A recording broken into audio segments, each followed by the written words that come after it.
ఈ కుర్రాడు ఇదే కాలేజీలో కంప్యూటర్లో జాయిన్ అయ్యాడు. ఇతను సిగరెట్ తాగలేదని కొంతమంది సీనియర్ స్టూడెంట్స్ ర్యాగింగ్ చేశారు. పోసేదాని మీద సిగరెట్తో కాల్చారు.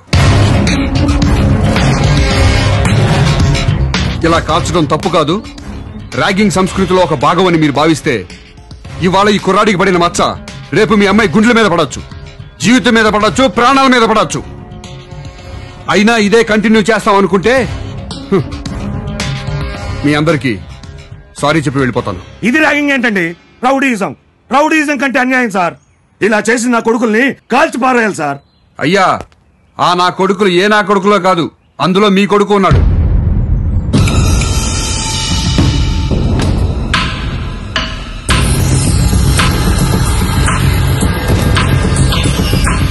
ఏరా, కాలేజీకి చదువుకోమని పంపిస్తే పశువులాగా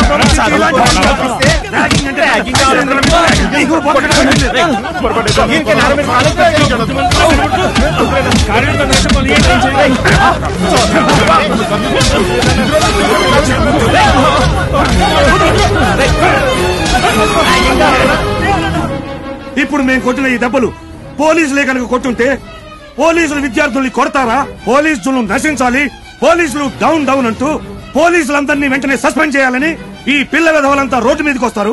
ఆ తర్వాత రాజకీయ నాయకులు రంగంలో దిగుతారు. వెంటనే తల్లిదండ్రులమైన మేము ధర్నాలు, రాస్తారోకోలు చేసి కంపు చేస్తాం. వీళ్ళని ఇట్లాగే వదిలేస్తే తీవ్రవాదుల కంటే ప్రమాదంగా తయారవుతారు సార్. అందుకే వెంటనే వీళ్ళని చదువులు మాన్పించి ఊరికి తీసుకెళ్లి పొలాల్లో పనులు చేయిస్తాం సార్. రండ్రా, రండి. తప్పైపోయిందన్నా, ఇంకెప్పుడు పొరపాటు చేయను, బుద్ధిగా చదువుకుంటానన్నా. ఇంకెప్పుడు తప్పు చేయను, క్షమించనన్నా. సార్, మేము తప్పు చేశాం సార్. ఇంకా లైఫ్ లో ఎప్పుడు ర్యాగింగ్ చేయం. మమ్మల్ని క్షమించండి సార్, మమ్మల్ని క్షమించండి సార్. తల దించుకుని నా కాళ్ళకి దండం పెట్టే బదులు తలెత్తుకుని మీ జూనియర్స్ కి షేక్ హ్యాండ్ ఇచ్చి అందరం ఒకటే వీఆర్ ఫ్రెండ్స్ అంటే విద్యార్థి అనే మాటకి విలువ పెరుగుతుంది. ఆ పని చేస్తారా? చేస్తాం సార్.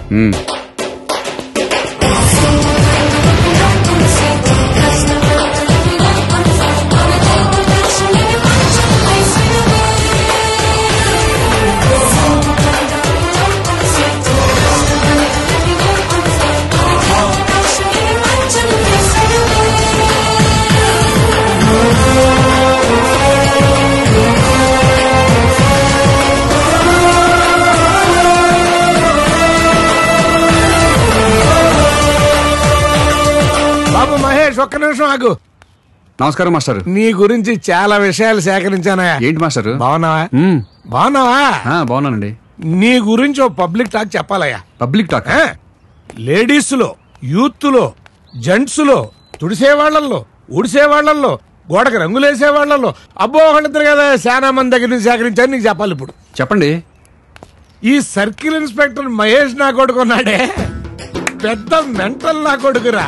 అందరికి బ్రెయిన్ బుర్రలో ఉంటది, కొంతమందికి మోకాళ్ళలో ఉంటది. నా కొడుకు ఎక్కడ ఉంటుందో. నన్ను తిడతా అనుకుంటున్నావా? ఓరి బూతులు కాదయ్యే, బ్లెస్సింగ్స్.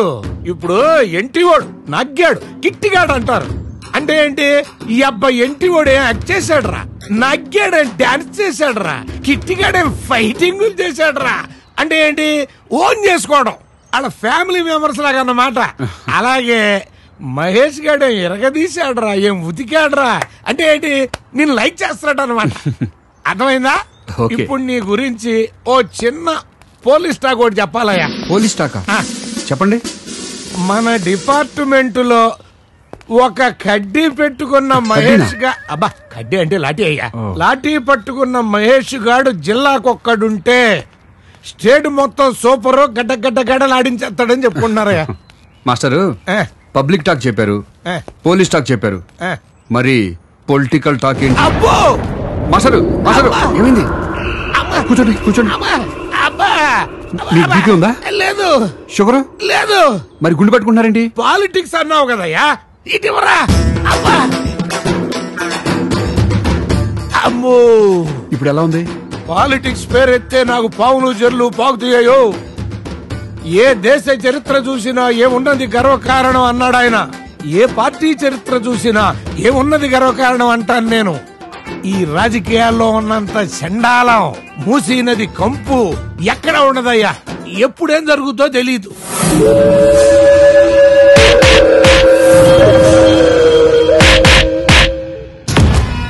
సర్కిల్ ఇన్స్పెక్టర్ గారిని చంపేస్తా, ముక్కలు ముక్కలు కింద నరికేస్తా, వదలను. వాడింక నా కండ్ల కనపడకూడదు.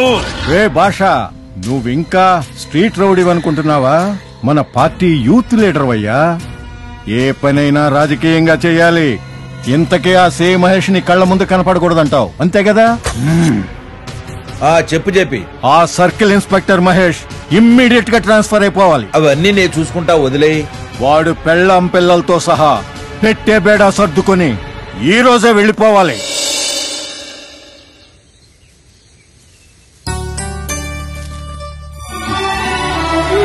నాకు తెలుసు మహేష్, ట్రాన్స్ఫర్ అయింది. ఎప్పుడులాగే లగేజ్ కూడా రెడీగా పెట్టాను. నేను రెడీగా ఉన్నాను. లోపల బాబు కూడా రెడీయే. బ్యాలెన్స్ పిల్లలు కూడా రెడీ.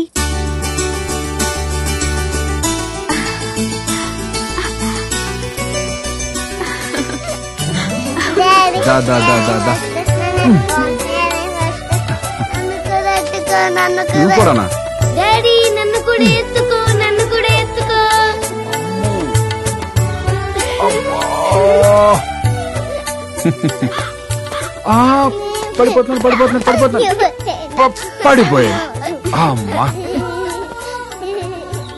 ఇలా నన్ను మాయ చేసే సంవత్సరానికి ఒకసారి అమ్మని చేస్తున్నాం. పెళ్ళైన దగ్గర నుంచి ఈ బట్టల బ్యాగ్ తప్ప ఒక్క సూట్ కేసు కూడా ఓపెన్ చేయలేదు. ఈ లోపలే ట్రాన్స్ఫర్ అయిపోతుంది. మహేష్, నా మాట విని ఈ ఉద్యోగం మానే మన ఊరెళ్ళి ఏదో ఒక బిజినెస్ చేసుకుందాం. పిచ్చిదానా, మనం ఎక్కిన ట్రైన్ ఒకసారి యాక్సిడెంట్ అయిందని లైఫ్ లో ట్రైన్ ఎక్కడం మానేస్తామా?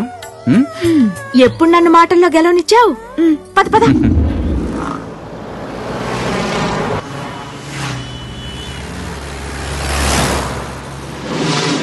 నా తల్లి తెలంగాణ ముద్దు బిడ్డలారా, తెలంగాణ గడ్డ భావి పౌరులారా, మన తెలంగాణ కోటి రతనాల వీణ. అది ఒకప్పుడు. ఇప్పుడేముండేయడా రాళ్లు రప్పలు బీళ్లు తప్ప ఏమీ లేని బీద. మనం ఇలా బీదలై బీడులై మిగిలిపోవడానికి కారణం ఆంధ్ర పాలకులని మనవ చేస్తా ఉండా. ఈ ఆంధ్రోళ్లు తెలంగాణ మొత్తాన్ని దోచుకెళ్లిపోయిండ్రు. ఈ దోపిడిని మనం అరికట్టాలి. దోపిడిని మనకు కొనసాగనివ్వకూడదు. మన హక్కులు మనం దక్కించుకోవాలి. అందుకనే మనం ఎక్కడైనా నడుం బిగించాలి, ప్రత్యేక రాష్ట్రం కోసం పోరాడాలి, కృషి చేయాలి అని కూడా మీకు మనం చేస్తా ఉంటాం. అబద్ధం. ఆంధ్రయ్య దగా పడింది. తెలంగాణను మనం ఎడ్యుకేట్ చేశాం, నాగరికత నేర్పాం, సంస్కృతి నేర్పాం. తెలంగాణలో కోట్లు కోట్లు పెట్టుబడి పెట్టి ఇండస్ట్రీని డెవలప్ చేశాం. సొంత కొడుకు కన్నా ఎక్కువగా చూసాం. ఇలా ఎన్నో చేశాం. అలాంటిది తెప్పదాటాక ఏరు తగలేస్తారా? అదే ఏరు దాటాక తెప్ప తగలేస్తారా? నేను అడుగుతున్నాను, ఇది న్యాయమా? ఇది ధర్మమా? ఆంధ్ర వాళ్ళు చెవులే పువ్వుల్లా కనిపిస్తున్నాయా?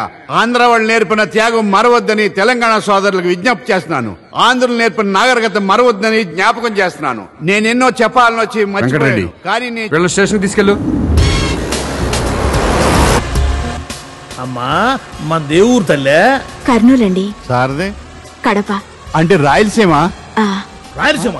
ఆపోయా బండి, ఆపోయా ఆపండి. బండి జీప్ ఆపోయా స్వామి. జీపాపు దిగమ్మా, దిగి చెప్తాను. దిగమ్మా, దిగమ్మా, దిగు. రండి. రామ్మా, రండి. రండి. అరే రే రే రే, ఇన్నాళ్ళు మౌనంగా ఎలా ఉన్నావు తల్లి? ఎలా భరించావు చెల్లి? ప్రత్యేక రాయలసీమ కోసం ఎందుకు ఉద్యమించలేదు తల్లి? మాకేం అన్యాయం జరిగిందండి? ఏం అన్యాయం జరగలేదా? ఏ టు జెడ్ అన్యాయమే జరిగిందమ్మా. నీ భర్త నిజాయితీ పరుడైన అధికారి. ట్రాన్స్ఫర్లు ఎందుకు జరుగుతున్నాయి? నాన్ లోకల్ కాబట్టి. ఆంధ్ర వాడు కాదు కాబట్టి. తెలంగాణ వాడు కాదు కాబట్టి. అదే మీరు ప్రత్యేక రాయలసీమ రాష్ట్రం సాధించుకుంటే అప్పుడు నువ్వు నీ భర్త కడప కర్నూలులోనే ఉండొచ్చు, అంటే రాయలసీమలోనే ఉండొచ్చు. ఇంకొక కీలక విషయం తల్లి, మేము ఎట్లాగైతే తెలంగాణలో ఉద్యోగాలని తెలంగాణ వాళ్ళకే రావాలని ఉద్యమం చేస్తా ఉన్నామో, అలాగే సెపరేట్ రాయలసీమ వస్తే రాయలసీమలోనే తిరుపతి ఉంది కాబట్టి కోటపైకి రాయలసీమ వాళ్లే పోవాలి. వాళ్ళు మాత్రమే దర్శనం చేసుకోవాలి, వాళ్ళు మాత్రమే లడ్డూలు తీసుకోవాలి. అది అని డిమాండ్ చేయొచ్చు. అరే, ఎప్పుడైనా మీ వాళ్ళు మీ రాయలసీమ వాళ్ళు కొండ మీద పోతే మీకు డైరెక్ట్ గా దర్శనం దొరికిందబ్బా? అవ్వదు. ఎందుకంటే ఆంధ్ర వాళ్ళది తెలంగాణ వాళ్ళది రద్దీ ఎక్కువైంది కాబట్టి. అది 2 రోజులు వెయిట్ చేయాల్సి వస్తుంది. అదే మీరు ప్రత్యేక రాయలసీమ రాష్ట్రం సాధించుకుంటే రద్దీ తగ్గిపోతుందమ్మా.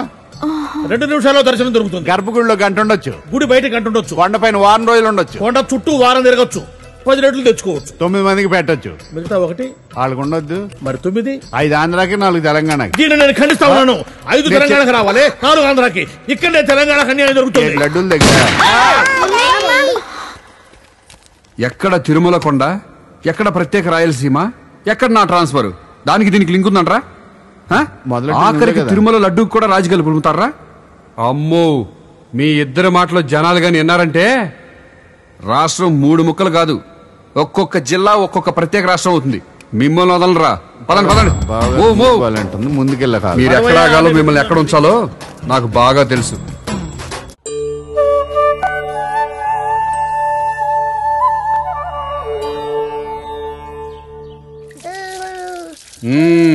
నాకెప్పుడు ట్రాన్స్ఫర్ అవుతుందో తెలియదన్న వంకతో ఇంట్లో సామాన్లు సర్దో, పిల్లల్ని స్కూలుకు పంపించవు, కాఫీ అడిగితే టీ కొట్లోంచి తెప్పిస్తావు, వంట చేయమంటే హోటల్ నుంచి ఫుడ్ తెప్పిస్తావు. కానీ బెడ్రూమ్ మాత్రం రెడీ చేస్తుంది. అందుకే కదా మేము ముగ్గురం. మళ్ళీ ఇంకో బాబు మమ్మీ పొట్టలో ఉన్నాడు. చెప్పు డాడీ, అవునా కాదా? చెప్పు డాడీ, చెల్లడుగుతుంది. చెప్పు.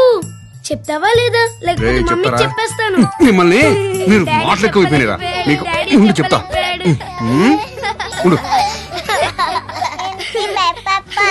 భయపడిపోయినరా? అమ్మో, చిన్న పిల్లలకు ఓటు హక్కు లేదు కాబట్టి సరిపోయింది. ఉంటే భారతదేశ భవిష్యత్తు గంటకో రకంగా మార్చేసేవారు. ఏమోలే, మంచి మంచి లీడర్స్ వచ్చేవాళ్ళేమో. మంగళం. హారతి తీసుకో మహేష్.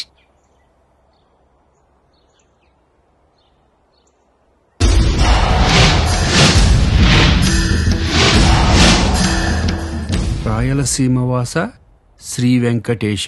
అదేంటే ఏడుకొండల వాస, తిరుమల వాస అని ఉండాలి కదా? తిరుమల ఎక్కడుంది? తిరుపతిలో. తిరుపతి? చిత్తూరులో. చిత్తూరు? రాయలసీమలో. మరి అదే కదా రాశాను. కరెక్టే. ఇన్నాళ్ళు లేని ఆలోచన ఇప్పుడు ఎందుకు వచ్చిందా అని. ప్రత్యేక రాయలసీమ కోసం పోరాడదామని. తిరుపతి కొండ మా రాయలసీమ సొంతం. తిరుపతి లడ్డు మా రాయలసీమ ప్రజలకి మాత్రమే. కొండ మీద కాటేజీలన్నీ మా రాయలసీమ ప్రజలకే. ప్రత్యేక రాయలసీమ జిందాబాద్, జిందాబాద్, జిందాబాద్, జిందాబాద్.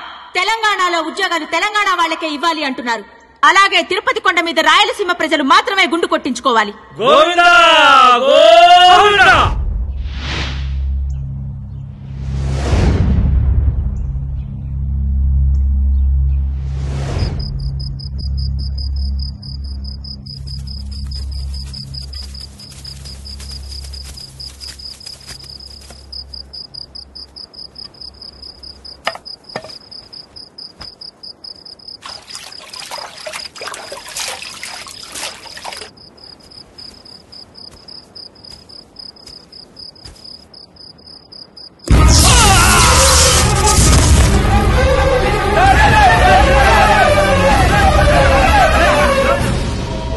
ఎలాగైనా కాపాడండి అయ్యా. ఏం పర్లేదమ్మా, మీ ఆయన కరెంట్ షాక్ తో ఎగిరిపట్టడం వల్ల గుండెకి దెబ్బ తగిలింది. హార్ట్ ఆపరేషన్ చేయాలి.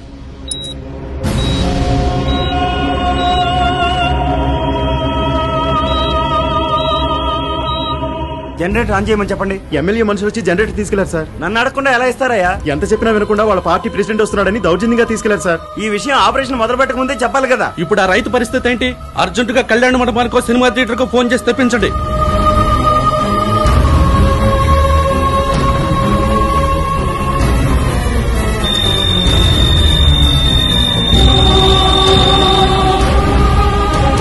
డాక్టర్ డాక్టర్, ఆ కరెంట్ షాక్ తగిలిన పేషెంట్ చనిపోయాడు సార్.